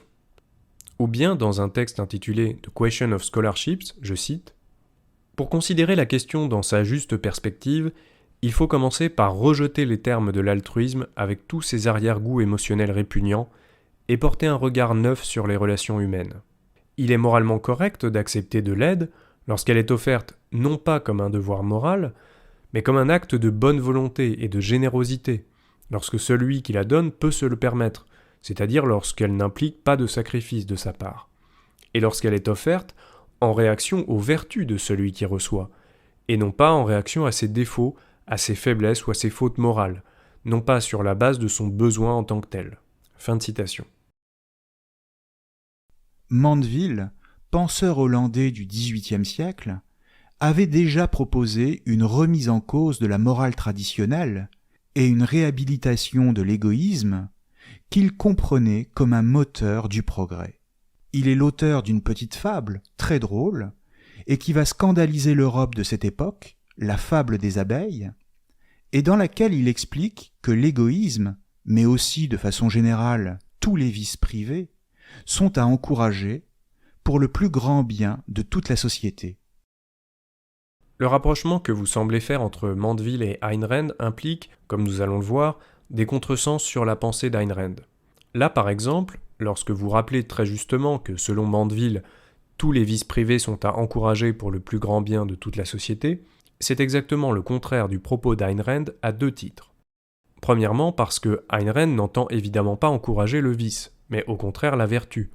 Simplement, elle juge que certaines choses que la morale altruiste considère comme des vices sont en réalité des vertus et inversement. Et deuxièmement, parce que ce n'est absolument pas pour le plus grand bien de la société qu'elle prône cela, mais pour le plus grand bien de l'individu. Même s'il n'y a certes pas de contradiction entre les deux selon elle, Elle souligne le fait que la finalité ou l'objectif n'est pas et ne doit surtout pas être la société prise dans son ensemble collectif. Elle souligne par exemple ce point dans le premier chapitre de son livre Capitalism the Unknown Ideal, où elle écrit notamment, je cite, « La justification morale du capitalisme ne réside pas dans l'affirmation altruiste selon laquelle il représente le meilleur moyen de parvenir au bien commun. Il est vrai que, si ce slogan a le moindre sens, le capitalisme y parvient, mais il s'agit là simplement d'une conséquence secondaire. La justification morale du capitalisme réside dans le fait qu'il est le seul système conforme à la nature rationnelle de l'homme, qu'il protège la survie de l'homme en tant qu'homme, et que son principe directeur est la justice. » Fin de citation. Revenons à votre présentation de la fable de Mandeville. Elle raconte l'histoire d'une ruche dans laquelle les abeilles vivent une vie prospère et laissent libre cours à leur égoïsme dépensier. Elles ne se soucient que de la satisfaction de leur intérêt du moment, mais, ce faisant, elles font du même coup vivre toutes sortes de corps de métier et de serviteurs. Tout individu, ne pensant qu'à lui-même et à sa réussite, fait circuler les richesses et participe à la prospérité de toute la ruche. Là encore, nous sommes dans tout ce à quoi Ayn Rand est opposé. En effet, dans la fable de Mandeville, certains personnages sont présentés comme prodigues. Or, l'égoïsme rationnel d'Ayn Rand n'a jamais été un appel à la prodigalité ou au plaisir de court terme. C'est même très exactement le contraire. En fait, l'idée que la dépense, que le fait de faire circuler l'argent en tant que tel, profite à la société dans son ensemble, est une idée keynésienne. Par exemple, l'une des grandes idées de Keynes est, en gros, que la dépense de l'État fait vivre des gens qui vont pouvoir consommer, et ainsi cela va relancer l'économie. Ce genre d'idées, Ayn Rand les critique radicalement dans son texte Egalitarianism and Inflation, publié dans l'ouvrage Philosophy Who Needs It, où elle défend au contraire que c'est la production et non la consommation, que c'est l'épargne et non la dépense qui soutiennent l'économie. Ayn Rand avait pour référence en économie des auteurs tels que Ludwig von Mises, Henri Hazlitt ou Frédéric Bastiat, auteurs qu'elle recommande dans la bibliographie de Capitalism the Unknown Ideal et qui tous défendent l'épargne. Et en effet, dans ces romans, aucun des héros ne se comporte comme un flambeur hédoniste qui ne penserait qu'au plaisir de court terme. Aucun héros ne se comporte comme une abeille de Mandeville. Souvenez-vous de l'exemple de Howard Roark que j'ai cité beaucoup plus tôt dans cette vidéo, qui refuse le contrat de la banque. Parce que l'égoïsme rationnel d'Ayn Rand, ainsi qu'elle a toujours dit et répété maintes et maintes fois, consiste non pas à suivre un intérêt à l'échelle du moment immédiat, mais à voir ses intérêts personnels rationnels à l'échelle de l'ensemble de sa vie. Dans The Objectivist Ethics, elle écrit par exemple, je cite, « L'homme ne peut survivre tel un animal, en agissant à l'échelle d'un moment. La vie d'un animal est constituée d'une série de cycles distincts, répétés encore et encore, comme le cycle de reproduction des petits ou de stockage de nourriture pour l'hiver. La conscience d'un animal ne peut intégrer toute la durée de sa vie. Elle ne peut l'amener que jusqu'à un certain point, ensuite l'animal doit recommencer le cycle sans connexion avec le passé. La vie de l'homme est un tout continu. Pour le meilleur et pour le pire, chaque jour, année et décennie de sa vie contient la somme de tous les jours passés. Il peut modifier ses choix, est libre de changer de cap, il est même libre dans de nombreux cas d'expier les conséquences de son passé, mais il n'est nullement libre de les fuir, ni de vivre impunément sa vie à l'échelle du moment, tel un animal, un playboy ou un voyou. Pour réussir à survivre, pour que ses actions ne conduisent pas à sa propre destruction, l'homme doit choisir sa voie, ses objectifs, ses valeurs, dans le contexte et les termes de sa vie entière. Aucune sensation, aucun percept, aucune envie ou instinct ne peut accomplir cela. Seul un esprit le peut. Tel est le sens de la définition, ce qui est nécessaire à la survie de l'homme en tant qu'homme. Cela ne veut pas dire une survie momentanée ou seulement physique. Cela ne veut pas dire la survie physique momentanée d'une brute décervelée, attendant qu'une autre brute lui fracasse le crâne. Cela ne veut pas dire la survie physique momentanée d'un agrégat de muscles rampants, prêt à accepter n'importe quel terme, à obéir à n'importe quel voyou, et à renoncer à n'importe quelle valeur pour ce que l'on appelle la survie à tout prix, pouvant durer ou ne pas durer une semaine ou un an. La survie de l'homme en tant qu'homme désigne les termes, méthodes, conditions et objectifs requis par la survie d'un être rationnel à l'échelle de toute sa vie, dans tous les aspects de l'existence où il peut faire des choix. Fin de citation. En clair, il faut voir dans ce texte la pierre fondatrice du libéralisme économique et qui pose d'emblée comme présupposé que, pour que tous les individus qui constituent une société soient heureux, ils doivent se défaire de toute forme de morale. Dire que la fable de Mandeville est la pierre fondatrice du libéralisme économique est erroné pour plusieurs raisons. D'abord parce que la question du libéralisme économique est une question de liberté et de non-intervention de l'État, ce qui n'est pas le sujet dans le texte de Mandeville. Ensuite, comme on l'a vu, économiquement ce texte a plutôt à voir avec le keynésianisme, lequel est précisément une forme d'anti-libéralisme économique. Enfin parce que la pierre fondatrice du libéralisme économique, ce n'est pas la fable de Mandeville, c'est le concept qu'on a appelé le laisser-faire, à laquelle Ayn Rand rend hommage dans un texte intitulé « Let us alone ». Le laisser-faire a été popularisé par les physiocrates français en opposition à la doctrine du mercantilisme, qui était un peu le keynésianisme de l'époque. C'est d'ailleurs pour cela que l'expression est reprise en français par les anglo-saxons et par Ayn Rand. Laissez-faire. Laissez-faire. Laissez-faire. D'autre part, lorsque vous dites « se défaire de toute forme de morale », j'espère qu'à ce stade de la vidéo, avec tout ce que j'ai montré précédemment, vous comprenez, si ce n'était pas déjà le cas, que l'idée de se défaire de toute forme de morale est on ne peut plus contraire à la philosophie d'Ayn Rand. Nous allons justement y revenir. Sitôt que les hommes commencent à parler de moralité, ils déclinent sur le plan collectif. Non pas seulement en termes de création de richesse, mais aussi en termes de progrès sur tous les autres plans, scientifiques par exemple, ou encore en art, comme je le disais tout à l'heure. Dans tous ces registres, la morale n'a tout simplement pas sa place.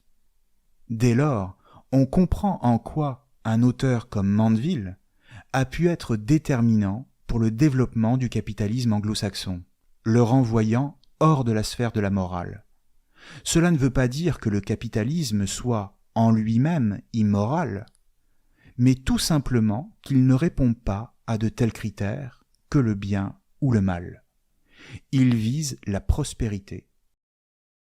Là encore, tout cela n'a rien à voir avec la philosophie d'Ayn Rand, puisque précisément, selon elle, le capitalisme tel qu'elle le conçoit est un système moral, et viser la prospérité est quelque chose de moral.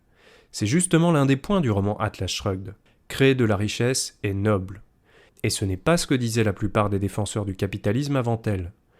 L'un des objets de la philosophie morale d'Ayn Rand est précisément de montrer qu'il n'y a pas d'opposition entre le moral et le pratique, contrairement à la morale kantienne du reste.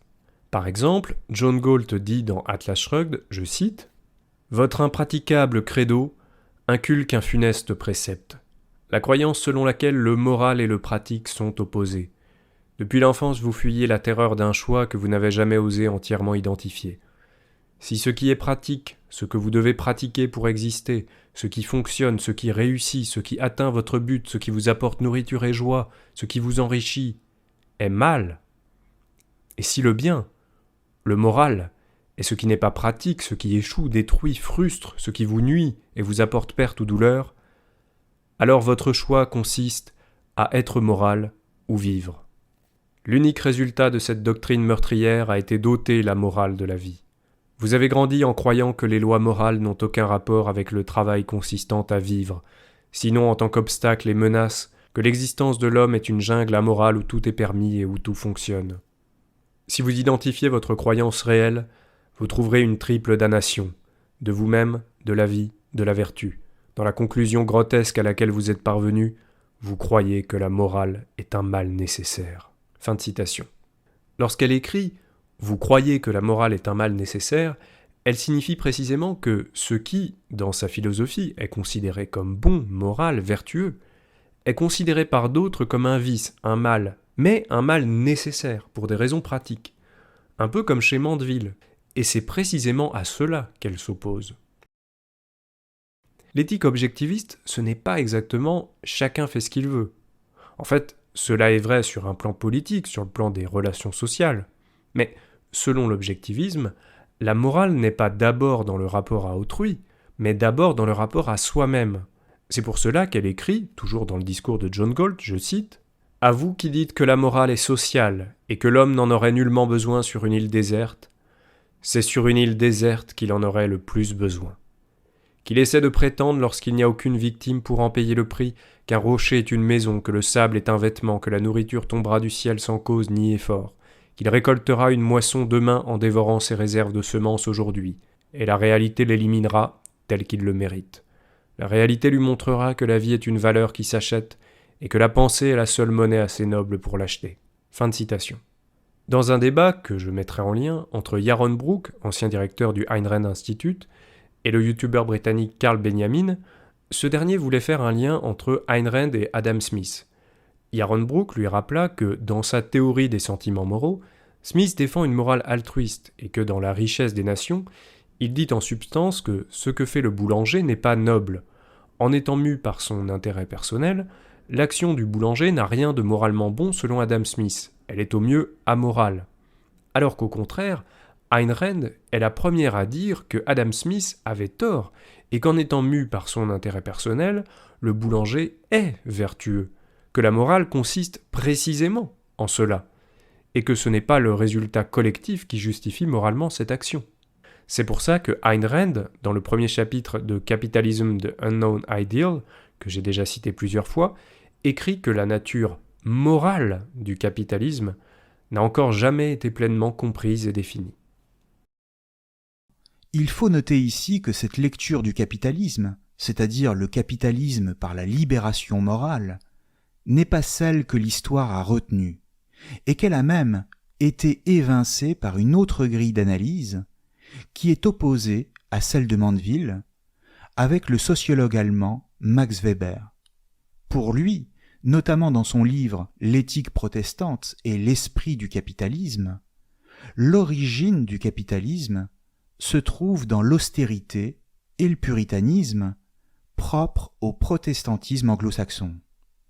Il pense que c'est l'obéissance à la morale religieuse, et donc le fait de cesser de dépenser le fruit du labeur quotidien, qui permet progressivement la formation du capital. Travailler, mener une vie simple et austère, obéir pieusement aux exigences de la vertu, tels auraient été les fondements du capitalisme, rapidement résumés pour Weber, à l'opposé de Mandeville, pour qui c'est au contraire du côté des vices privés, de l'égoïsme individuel et de la dépense, que l'on doit chercher les conditions d'apparition du capitalisme. Autrement dit, Ayn Rand s'inscrit dans une lutte entre différents courants de pensée et en ce sens cherche à déculpabiliser l'individu de son égoïsme à la manière de Mandeville. Je crois avoir montré qu'Ayn Rand ne s'inscrivait nullement dans la lignée de Mandeville. L'égoïsme mandevillien, entre guillemets, n'a rien à voir avec l'égoïsme rationnel d'Ayn Rand. En fait, à certains égards, elle se rapproche davantage de Max Weber tel que vous le présentez, puisque elle aussi pense que c'est l'épargne qui permet la formation du capital, comme elle le développe dans Egalitarianism and Inflation, et à bien d'autres occasions. Évidemment, le rapprochement avec Weber ne serait pas non plus juste, car elle considère que le capitalisme n'est pas compatible avec une morale religieuse. De fait, l'approche d'Ayn Rand est sans précédent, et en voulant la raccrocher à d'autres courants, on se condamne la plupart du temps à s'empêcher de comprendre ce qu'elle dit, et à commettre des contresens sur son propos, ce qui est hélas assez courant. Ce lien, il consiste à dire que la vertu de l'égoïsme individuel peut fonctionner au bénéfice de tous dans le cadre du marché. Ainsi, c'est la société tout entière, libérée de toute entrave étatique, qui se confond avec le marché. Et cela n'est pas sans nous rappeler le courant du libertarianisme, avec lequel Ayn Rand a été assez proche, sans pour autant y adhérer totalement. Dire qu'Ayn Rand n'adhérait pas totalement au libertarianisme est un euphémisme. Ayn Rand rejetait le libertarianisme, comme elle l'a dit à de très nombreuses reprises dans sa vie, comme par exemple lorsqu'elle a déclaré qu'il serait plus sain intellectuellement de rejoindre le Parti communiste que le Parti libertarien. Je vous épargne une accumulation de citations. Pour comprendre ce qu'il opposait au libertarianisme, je vous renvoie à une interview que j'ai donnée et publiée sur mon blog, je mettrai le lien dans la description, où je développe en détail l'opposition entre libertarianisme et objectivisme. On peut aussi se référer sur ce sujet à un petit livre de l'intellectuel objectiviste Peter Schwartz intitulé « Libertarianism, the Perversion of Liberty », dont il existe une version courte dans le recueil The Voice of Reason.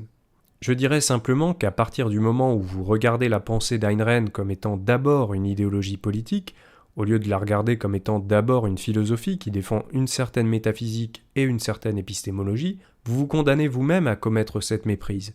Et le rejet du libertarianisme par Rand vous devient inintelligible et peut créer une dissonance cognitive qui ne devrait pas avoir lieu d'être.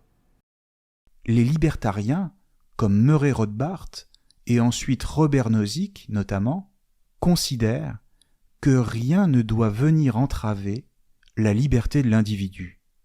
La liberté individuelle est pour ainsi dire un principe sacré que rien ne doit remettre en cause et dont il faut tirer toutes les conséquences en termes de disparition totale de l'État. Soyons justes, Robert Nozick ne prône pas la disparition totale de l'État. C'est lui, en revanche, qui prône un état minimal, pour reprendre le terme que vous utilisiez précédemment et qui ne s'applique pas, comme je vous l'ai montré, à Ayn Rand. Ces deux libertariens, précisons-le, ont été opposés à Rand et Rand était opposé à eux. Il y aurait beaucoup à dire sur l'opposition entre Rand et chacun d'eux, mais sur ce sujet, je peux vous renvoyer notamment à l'ouvrage collectif Foundations of a Free Society, édité par Ayn Rand Society Philosophical Studies.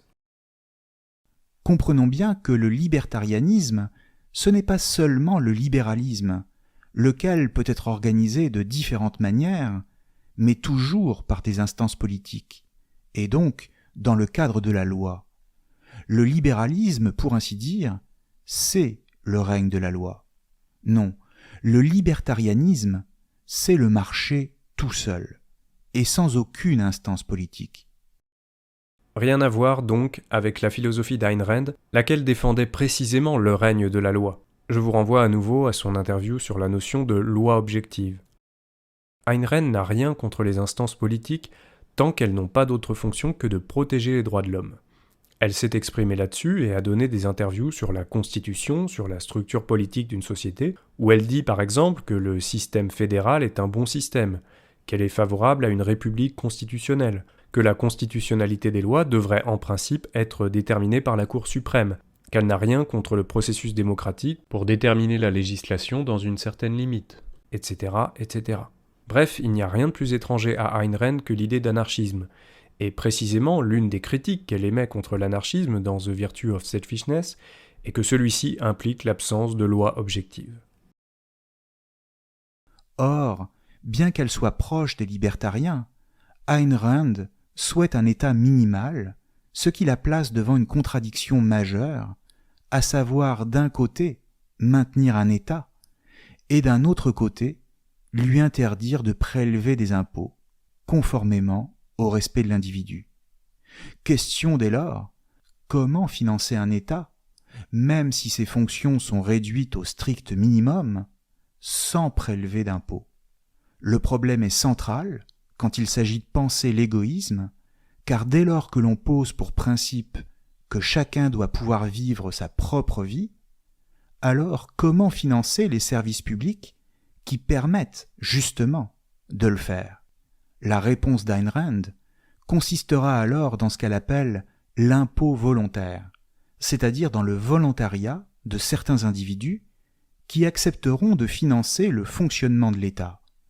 Elle propose également un système d'assurance permettant aux citoyens de souscrire à tel ou tel service public précis, mais encore une fois, sans s'étendre sur ce sujet pourtant majeur. Alors, on peut à bon droit s'interroger sur la validité d'une telle réponse, et se demander s'il ne s'agit pas d'une certaine forme de naïveté, voire d'une contradiction dans la pensée d'Ayn Rand. Et il est vrai qu'il y en a beaucoup. Souvenez-vous de l'une des 3 citations que j'ai mises au début de la vidéo. Je cite à nouveau Ayn Rand. « Le combat est avant tout intellectuel, philosophique, et non pas politique. La politique est la dernière conséquence, la mise en œuvre pratique des idées fondamentales, métaphysiques, épistémologiques, éthiques, qui dominent la culture d'une nation donnée. On ne peut combattre ou changer les conséquences sans combattre et changer la cause. » Fin de citation. Elle a toujours dit qu'on ne peut pas changer la politique sans changer la philosophie prédominante. D'autre part, Elle disait que les réformes politiques devaient être graduelles. Elle déclare par exemple dans une interview, je cite, « Les objectivistes ne soutiennent pas que nous pourrions nous sortir du pétrin actuel du jour au lendemain. J'ai toujours dit qu'un processus de décontrôle était nécessaire. L'ultime objectif est la libre entreprise totale, mais il doit être atteint progressivement. L'atteindre du jour au lendemain par décret serait A. impossible et B. dictatorial. On ne peut pas résoudre les questions sociales de cette façon. » Fin de citation. Et par ailleurs, dans son texte sur le financement de l'État auquel vous faites référence, elle écrit, je cite, « Un programme de financement volontaire de l'État, quel qu'il soit, est le dernier pas et non le premier sur le chemin qui mène à une société libre. La dernière et non la première réforme à défendre. Il ne fonctionnera que lorsque les principes et les institutions fondamentales d'une société libre auront été mis en place. Il ne fonctionnerait pas aujourd'hui. » Fin de citation. Si vous intégrez ensemble ces 3 citations, vous comprenez pourquoi, selon elle, ce n'est pas un sujet majeur. Pourquoi elle le met en bas de la liste. Parce que vous comprenez que l'idée du financement volontaire n'est défendue par Rand que dans le contexte hypothétique d'une société où, à l'issue d'un processus graduel, sa philosophie a en quelque sorte déjà gagné. Un contexte où sa philosophie est devenue suffisamment prédominante dans la société pour que le rôle de l'État soit déjà limité à ses fonctions légitimes. Or, Ayn Rand pense, et cela fait partie de sa philosophie, que des fonctions comme la police, l'armée ou la justice, tant qu'elles sont correctement employées, sont des fonctions nécessaires, qui sont dans notre intérêt personnel objectif, et par conséquent que l'on va vouloir financer si l'on est rationnel. Donc dans une société de ce genre, si on a déjà atteint ce stade, si la philosophie d'Ayn Rand est déjà prédominante, la question est presque déjà résolue d'elle-même, puisqu'il y aura suffisamment de gens qui vont vouloir financer ces services, qui vont voir que c'est dans leur intérêt personnel.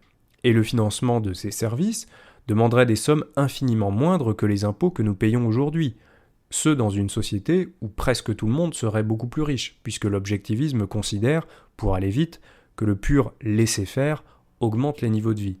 Maintenant, quand bien même ce ne serait pas le cas, et que les gens ne paieraient pas pour les services de l'État ou pas suffisamment, une telle société n'obtiendrait finalement que ce qu'elle mérite. C'est un principe de responsabilité morale que l'on retrouve aussi régulièrement chez Ayn Rand. Ainsi, dans Atlas Shrugged, par exemple, un personnage demande, je cite, « Seigneur d'Ancogne, que pensez-vous qu'il va arriver au monde ?»« Très exactement ce qu'il mérite. »« Oh, c'est cruel !»« Ne croyez-vous pas à l'action de la loi morale, madame ?» répondit Francisco gravement. « Moi si. » Fin de citation. Mais ce phénomène du financement volontaire, en fait, on peut déjà l'observer aujourd'hui dans le contexte de sociétés où la morale altruiste prédomine. Je ne vous surprendrai pas en disant que les États-Unis sont un pays où il y a plus de liberté économique qu'en France, où il y a un État-providence plus fort. Mais dans ces 2 sociétés, globalement, c'est la morale altruiste qui prédomine et la charité y est considérée comme un devoir moral. La différence étant qu'en France, on a davantage tendance à considérer la charité comme étant la prérogative de l'État, même si on ne le dit pas dans ces termes-là. Or, ce qu'on observe, c'est qu'aux États-Unis, les sommes allouées aux œuvres charitables par des donateurs volontaires dépassent très largement non seulement les sommes qui sont données en France par la charité privée, mais également les sommes allouées par l'État-providence français à la redistribution, parce que l'État ne leur ôte pas une responsabilité qu'ils pensent avoir. Voilà pour la question du financement de l'État, qui n'est pas une question majeure. Enfin, lorsque vous dites qu'il y a beaucoup de contradictions chez Ayn Rand, je me permettrai simplement de dire que lorsqu'on affirme qu'une philosophie, quelle qu'elle soit, contient beaucoup de contradictions, mais que par ailleurs on a une connaissance, disons, perfectible de la philosophie en question, cela me semble un peu hasardeux. Lorsqu'on étudie un penseur quel qu'il soit, si l'on rencontre une contradiction, ce qui semble une contradiction, le premier réflexe de prudence ne devrait-il pas être de s'arrêter et de se demander « s'agit-il vraiment d'une contradiction ou y a-t-il quelque chose que j'ai mal compris ?» Il peut s'agir naturellement d'une réelle contradiction, mais le savoir implique de s'assurer d'avoir bien compris l'idée ainsi que la relation qu'elle entretient avec les autres idées du même auteur. Enfin, elle nous demande pourquoi l'homme a-t-il forcément besoin d'un code de valeurs et nous invite à nous interroger sur le bien fondé de ce qu'on nous présente comme des valeurs à respecter. Cette dernière phrase est terrible parce que, dit de cette manière, elle peut totalement induire en erreur. En disant « elle nous demande pourquoi l'homme a forcément besoin d'un code de valeurs, on pourrait croire qu'elle sous-entend au fond que peut-être l'homme n'a pas forcément besoin d'un code de valeurs. Or, il n'y a rien de plus contraire à sa pensée. Évidemment, vous faites référence au début de son texte, The Objectivist Ethics, où elle dit ceci, je cite, « Qu'est-ce que la morale ou l'éthique ? Un code de valeurs pour guider les choix et actions de l'homme. Les choix et actions qui déterminent le but et le cours de sa vie.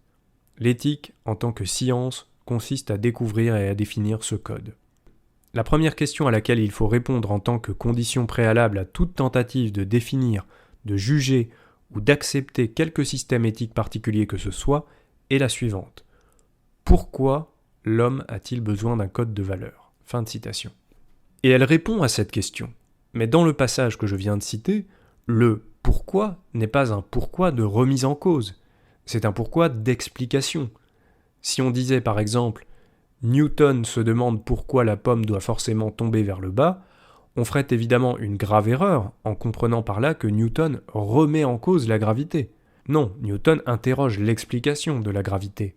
Une fois encore, Ayn Rand est tout sauf amorale, et il suffit de la lire pour le constater très vite. Beaucoup de citations que j'ai mentionnées au cours de cette vidéo le prouvent. Sa philosophie accorde une place centrale à la morale, et précisément elle regrettait, c'est le moins que l'on puisse dire, le rejet de la morale dans son ensemble.